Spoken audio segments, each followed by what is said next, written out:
Welcome to our channel, where we bring the most bone-chilling stories from the depths of Reddit's darkest corners. Join us as we explore the eerie tales that keep you up at night. If you like what you hear, please hit the subscribe button and turn on the notifications to never miss a spine-tingling story.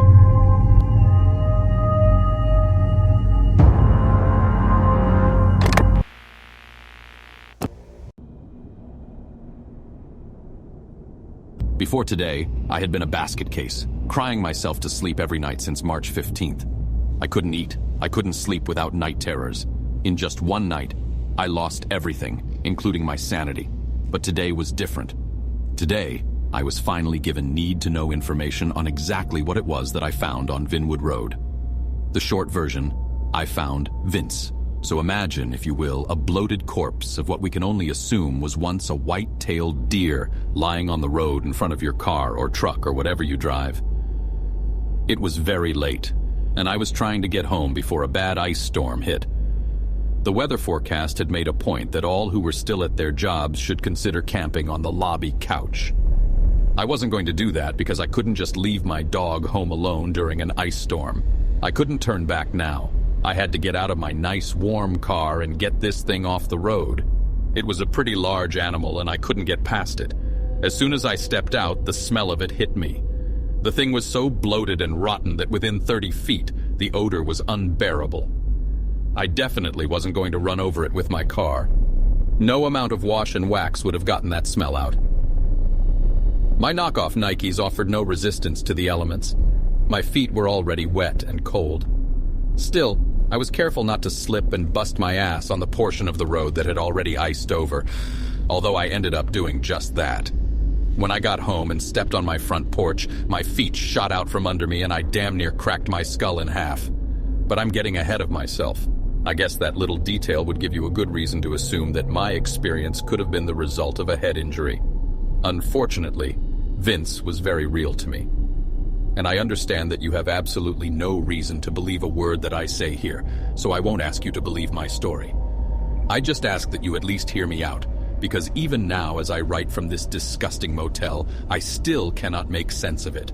I don't know what the hell it was I encountered, and I'm not going to return to my home to find out. Maybe I did knock something loose when I hit my head.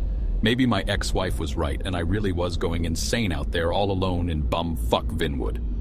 It was a long stretch that was surrounded by forest every mile of the way. Vinwood was about 600 acres.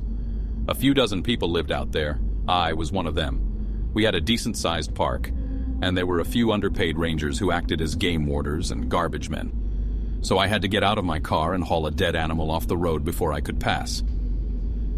It took me a moment to work up the nerve. I zipped my jacket up, knowing that I was going to have to burn it when I got home, and pulled the collar up over my nose and took a deep breath to hold for as long as I could. I stood over it for a whole minute trying to figure what this thing was. It was big. It's hard to describe it. It was some weird-looking deer. It was soggy and wet. Seemed like it had been dead for a few days. The head was that of a decent 9-point buck. It would have been a hard pass for any big game hunter, but the rest of it was just this black, furry body, like a rug or a big coat made of old, dirty animal fur, and the smell of this thing was making me nauseous.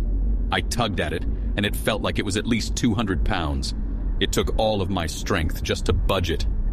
Each time I would drag the dirty filth, it was dead blood cells, across the pavement like broad brush strokes on a canvas. It was common to find roadkill like dead deer in Vinwood. In the last few years, I heard they had to start hiring more rangers for that very reason. Earlier that day, my buddy Flint, who was a ranger, was cleaning another dead deer off the side of the road. He complained, saying that he'd been scraping deer off the road since that morning.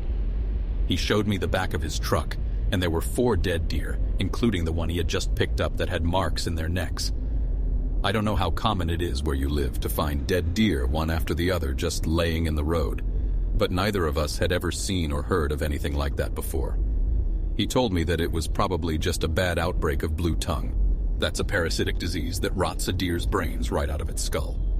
And that I should be careful and not touch the bodies with my bare hands. I didn't want to touch this one, but I didn't have a choice. I cuffed my hands inside the sleeves of my jacket, though that still was probably not enough protection. I got winded and had to turn away from the corpse to catch my breath. The fabric of my jacket couldn't even filter out the air well enough, as each breath carried that sickened odor of rotting flesh. Having this tainted air in my lungs made me feel even more nauseous. I caught my breath and looked to see if I had moved the thing enough to squeeze past it, and I just needed another foot of space. I was starting to get really pissed off. Instead of tugging it again, I grabbed it by the antlers and pulled it as hard as I could. Then it was like the thing became 100 pounds lighter as something pried loose. The antlers were still in my hands as I flung them up and away from the body. I just kind of stood there for a moment in both amazement and disgust. There was no way this was really happening, I thought. The odor that I desperately tried to keep out of my lungs was not unlike dead leaves, at least compared to the real vile shit that was festering inside this thing. It was a sick, vile bog that could only be writhed in by maggots hatched in the lowest pus-spewing blood gullets of hell. I dropped the head before I was willing to admit to myself that that's what it was, and I ran from that horrible smell, slipping on the ice every step of the way. My stomach turned harder than it ever turned in my entire life. I opened the car door and fell to my knees, vomiting. At least I was able to get past it, only to then get home and have to pick myself up off my wet, frozen porch. That is a bad night for anyone. I was sick, cold, and now I had a severe headache. I was defeated. The day won. I was going to bed in this terrible state, and there was nothing I could do about it. That was only 2 weeks ago when I could still sleep in my own bed, or sit in my big chair and kick back with some wine and either write in peace or fall asleep. I just want to go home. But despite 2 weeks of hearing police sirens, domestic violence, drug deals, and other messed up things all around my motel room every night, this is still a safer place than my home is right now. At midnight, I almost always wake up to take a piss, and I'll usually let Baron out too. Baron was my dog. When I walked through the door that night, he was the only thing that made me feel better. He was so happy to see me. I was so tired that I just laid down on the floor while he licked my face. That was his way of cheering me up. He was a beautiful 5-year-old Labrador with a lot of energy. I fought tooth and nail to keep him during my divorce. I wasn't going to let her or anyone else take him away from me. So like always, I went to the back door, unlatched the locks, opened it, and he jets out in the backyard. In the summertime, I would usually go outside with him, but the storm was in full swing now. There wasn't any snow, just ice. The trees were already completely crystallized. I was keeping an eye on this one old tree that was leaning hard towards my house. I'd been putting off cutting it down for years, and tonight I was nervous that the storm was going to finally make it fall. I told myself that if it didn't fall and crush me tonight, that I'd get it done when the weather cleared up. When I flushed the toilet, everything I had seen that night came flooding back. Traveling down Vinwood Road, my jacket stained with blood and holding that deer's head in my hands, the thought of the stench was enough to make me feel sick again. I found my bottle of Tums in the medicine cabinet to calm my stomach down and tried not to think about it. I even sprayed air freshener in every room of my house because I couldn't get that smell out of my nose. Something weird had happened while I was in the bathroom. The light above my back porch died. I didn't feel like dealing with it, so I said screw it, and I'd fix it tomorrow. I opened the back door and a breeze came in and crawled up my pajamas. Baron would usually come running in. He hated cold weather as much as I did. I whistled for him, but he didn't come to me. I stood in the doorway and listened carefully for a moment, and all I heard was the wind chill pick up and fall again. I couldn't see anything past my front porch. The storm had blackened the sky. Living out in the country away from town was nice, but it also felt eerie after dark. I never really got used to it, but I never really felt alone or unsafe out there just as long as Baron was with me. The wind fell down again, and this time it stayed down. The silence that fell with the wind turned the darkness beyond my porch into an abyss. If Baron was out there, I couldn't have seen him with his dark brown coat. I should have been able to hear him as he scratched around the ice, or at least heard the sound of hot piss hitting the ground. Nothing. What spooked me the most was that Baron didn't come to me when I called him. He was a well-trained, obedient dog and would always come to me. But there was something else. The longer I looked into the dark, the more I felt like something was looking back at me. I couldn't see it, but it could see me just fine. As my eyes adjusted to the dark, I was able to make out a shape. It was on all fours, and I thought it was Baron for a moment, but it was bigger than he was, and it just stood there. I looked at it, and I looked at it, and I looked at it, and then it moved. Baron emerged from the dark like it was another dimension, panting as he hopped up the porch, ran past me, and laid back down on his doggy bed. I closed the door and latched the locks. I bent over to pet him while he looked up at me and kept on panting like he was out of breath. He was fine. Maybe he had trouble getting to his usual spot to piss. I just went back to my bed and tried to get some sleep. I woke up again at about 3 in the morning from Baron barking at something. That either meant he was about to have an accident or that there was a stranger at the door. But this didn't sound normal. It was vicious. Something had really upset him. I stumbled into the kitchen half asleep, and Baron was just facing the back door like he was in a standoff. He was snarling with all of his canines in such a frightening way, I was scared to even touch him. I tried to see what it was that he just seemed to know was there. I usually kept the blinds closed over the window in the back door. With the way Baron was growling, I was getting scared myself. I opened one of the kitchen drawers and grabbed a cheap flashlight I kept around. I moved quietly to the back door so I wouldn't scare off whatever it was. It could have been a raccoon or a fox. Baron had a particular vendetta against this one big tomcat that came around sometimes. But Baron never got this upset over a tomcat or just any animal. Something scared him. I turned the flashlight on in one hand and grabbed the drawstring with the other. I hesitated because I anticipated seeing a twisted face looking through the window. Or maybe Jason Voorhees would be standing there with a machete and would kick the door down. I was starting to freak myself out, so I finally just yanked the string down and shined the light on the window. Nothing. It was just pitch black nothingness out there. I started to calm down, and so did Baron while I petted him. I was still so sick and was so tired. All I needed was just a good night's sleep. I wasn't mad at Baron, though. I just assumed that the storm picked back up and that the wind might have knocked a tree limb down on the roof and scared him. I patted him on his head, and he finally relaxed. He went to the door and started whining the way he does when he needs to piss again. "Okay, last time for the night," I said, as I unlatched the locks and opened the back door. He jetted out past me, off the porch and into the dark again. I was already awake, so I figured I might as well change that busted light. I put the flashlight back in that same kitchen drawer and grabbed a new 100-watt bulb. It was still freezing cold with a terrible chill blowing, and the ice on the porch was freezing my slippers to the bottoms of my feet. Without letting the door shut, I unscrewed the blown bulb and screwed in the new one as the light came on. I went to turn, and out of nowhere the smell of that rotten dead deer hit me in the face like I was back on Vinwood Road. This time it was worse. "What the hell?" I said to myself. Then I went to turn and slipped on the ice. I almost fell again before catching myself on the wood railing.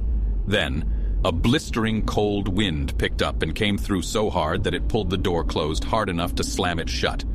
The storm just kept getting worse. I caught my balance, and I was pissed off that I said screw it and was going back inside out of this bitter cold. I called for Baron to get his ass back inside. Then I thought about locking him out for the night because it smelled like he must have pulled that stained jacket out of the dumpster. Probably why he didn't come to me earlier. He was smelling that blood. I turned the doorknob, and thankfully it wasn't locked or jammed. Then I thought, if that was the case, then wouldn't have reeked of that horrible odor then. I saw myself in the reflection of the glass, and standing behind me past my right shoulder was a large black mass, and big white eyes looking at me. I was frozen. It was still very dark in my backyard, but I could barely make out the details of it.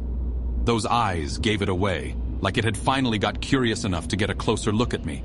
I was too scared to move, too scared to think.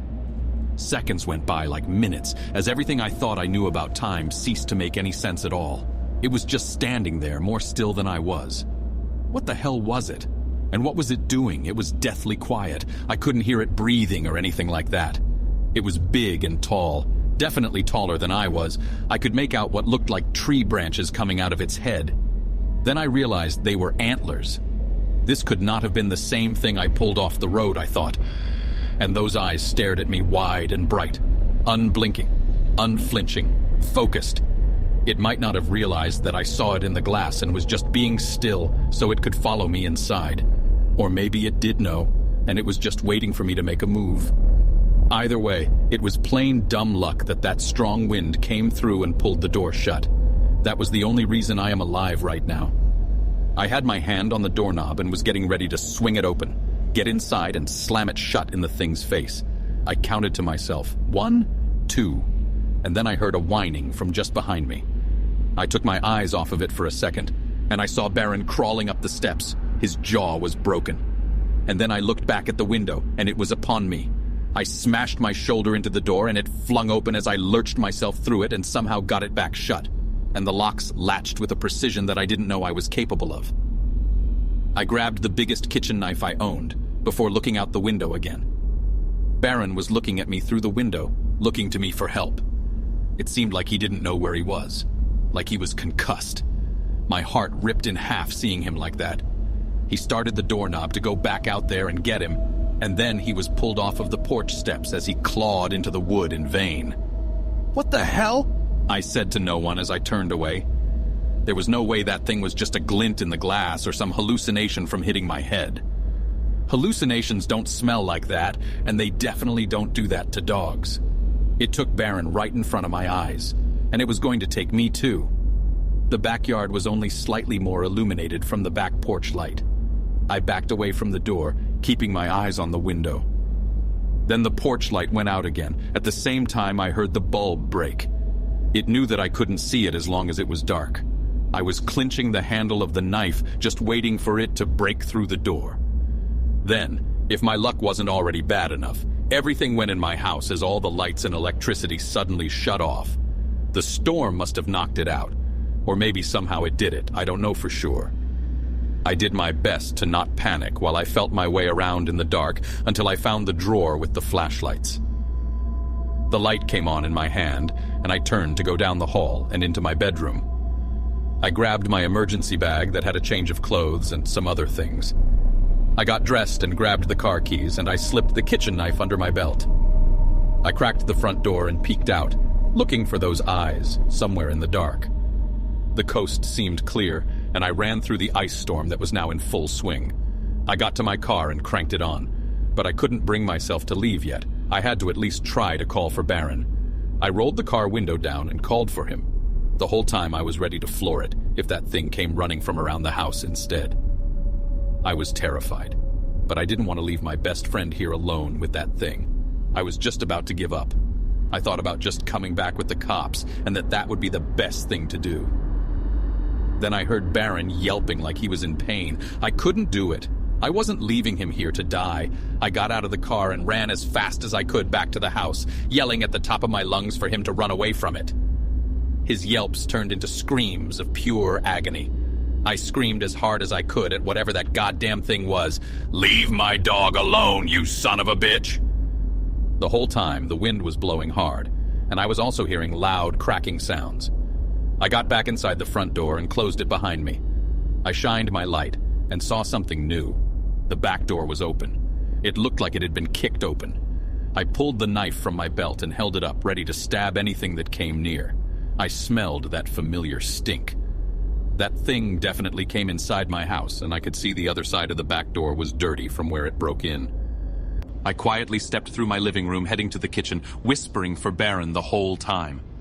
I got to the kitchen and realized it was the same dead blood and filth from the road smeared on the door. I can remember that very well. In time, I like to think that I will get over many of the things I saw that night with enough therapy and meds. But I know that that's not possible anymore. What I found, lying in the darkness beyond my back porch, was something that I will never, ever be able to unsee. I tried to forget. I tried so hard to forget, but I can't. And maybe now I shouldn't. Broken glass crackled under my shoes as I stepped through the doorway. I turned my flashlight on and saw that the new bulb was shattered, and the screw in part was still in the socket. I shined the light in the backyard, and I didn't see any immediate danger. I had to find Baron. So I stepped out further, and then further, and then that damn cheap flashlight went out. I stood petrified. I couldn't see 2 feet in front of my face. The freezing cold wind settled once more into a silence, and for a moment it was like I didn't exist anymore. And you know, that has to be what hell itself is like now that I think about it. Being trapped in a purgatory, trapped in suspended terror forever, as your loudest, most tortured screams reach no one.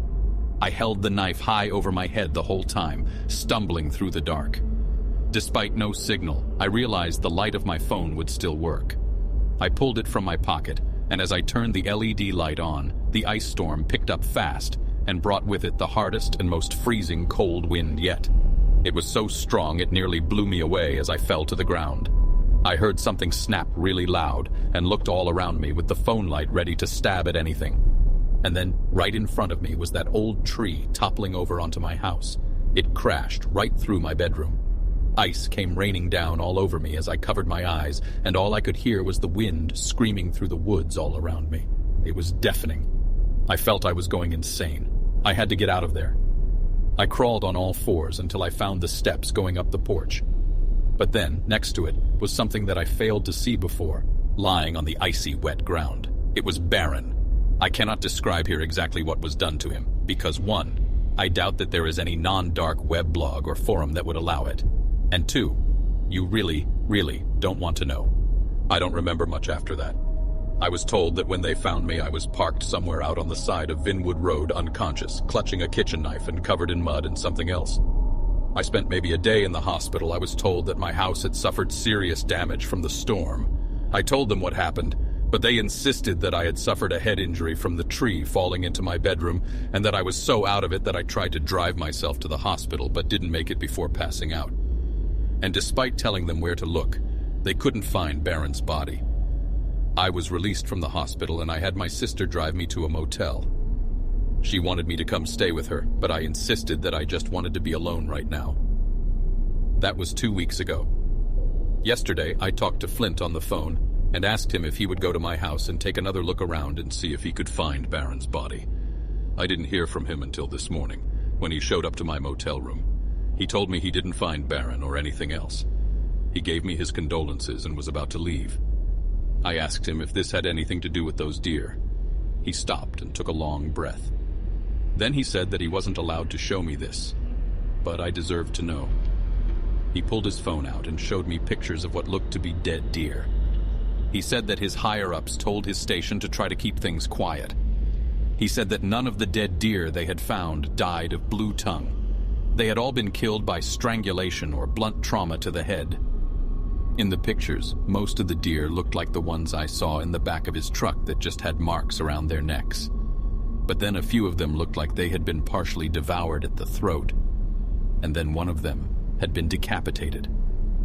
We don't have predators like bears around these parts, and it wasn't legal to hunt game in Vinwood either. Even more, he said, there had been 23 animals found dead in Vinwood within the last 2 weeks alone. Mostly deer, a few foxes, some cats, and even stray dogs, all of which were found in varying conditions. Then he said that the description I gave of Baron's body matched the conditions of the stray dogs. As he said that, I could smell that thing again like it was in the room with us. Then I realized it was coming from him. He reeked of it. He wasn't lying. He had encountered it too. I was shaking. I spent weeks living in this motel like it was a padded cell in an insane asylum. Finally, it was Flint who confirmed my sanity, that there is something out there in Vinwood. I knew that he couldn't say what, but it was real. That night, I found it on the road. Then it followed me home. It tried to kill me. And then what it did to Baron. I told him how I found it in the middle of Vinwood Road.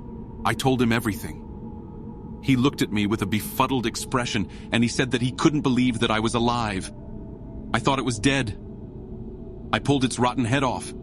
Then he said, "No, that wasn't its head. You see, it likes to wear the deer. Typically the antlered bucks." He seemed so repulsed just thinking about it. He had seen more than what I had, and that pissed me off. Flint, you saw it, didn't you? You know that it was out there, and you still let me drive home How could you not tell me? Hey, I didn't know what the hell it was. I don't know what it is now, and I could lose my job for just telling you that. You called it he. So what is he? He just looked down, unable to look me in the eyes anymore. Flint. He turned to leave again. What about the stray dogs? He did the same thing to them that he did to Baron. Why did he do that to my dog? He opened the door and stepped out. Flint! He turned around and finally looked me in the eyes, and he said this as he closed the door. My guess? He likes dogs in a worse way. Before I settled down to write this post, I made a few phone calls to my neighbors on Vinwood Road. Our houses weren't very close, but it's possible they might have seen or heard something. Mrs. Temple was the only one that answered.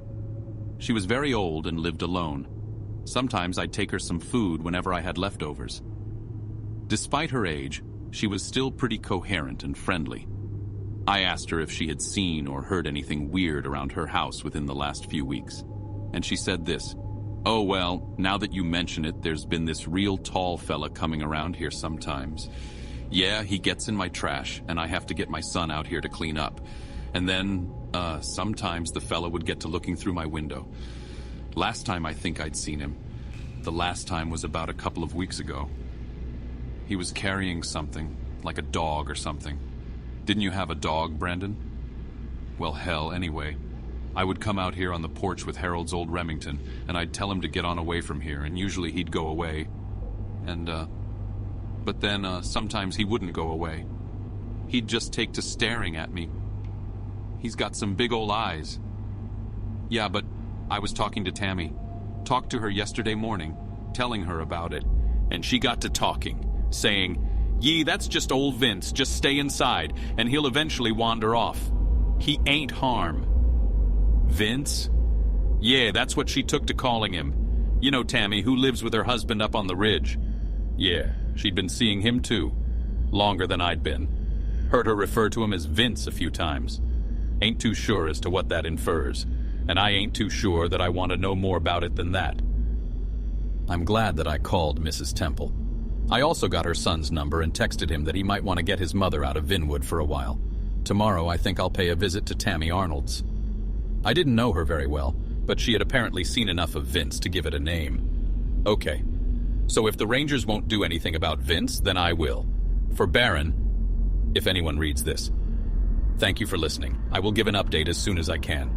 Wish me luck tomorrow because I'm heading back to Vinwood Road. God help me. If you enjoyed this video and would like to see more, please hit the like button and subscribe, as it means a lot, and hit the bell if you want to stay up to date with the latest scary stories. Don't forget to comment with any stories that you would like for me to do, and I will see you in the next one.